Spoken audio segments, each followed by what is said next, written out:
کہ جی شکر اللہ کا ادا کرنا چاہیے، ہم سے مطالبہ کیا جاتا ہے، انسان کی ایک فطری اس کے فطرت کا تقاضا ہے اس کا اللہ کا شکر ادا کرنا، یہ کس طرح ادا کریں؟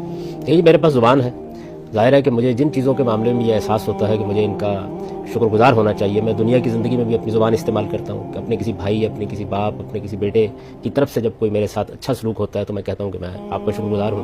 تو اللہ تعالیٰ کی نعمتوں کا شکر انسان زبان سے کرتا ہے۔ پھر اسی طرح ہمارے اعضاء و جوارح شکر کرتے ہیں، اس کا بہترین ظہور نماز کی صورت میں ہوتا ہے۔ نماز بھی اصل میں کیا ہے؟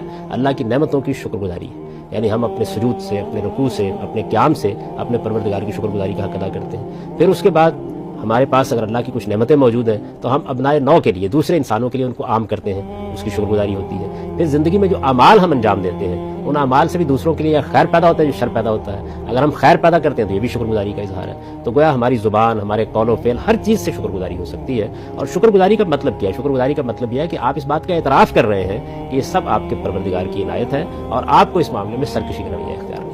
یعنی ایک تو اس کا ظاہری اظہار ہے جو نماز سے ہوگا، خرچ کرنے سے ہوگا، لیکن اس سے زیادہ اہم یہ ہے کہ آپ کا دل کا کیا احساس ہے، وہ گریٹیٹیوڈ وہاں ہے کہ نہیں ہے۔ اگر وہ خدا کی عظمت سے معمور نہیں ہے اور آپ کے اندر یہ اعتراف موجود نہیں ہے کہ اس کائنات کے پروردگار نے آپ کو اپنی نعمتوں سے مالا مال کر رکھا ہوا ہے، تو پھر ظاہر ہے کہ باہر جو کچھ بھی آپ کریں گے اس کی کیا حیثیت ہے۔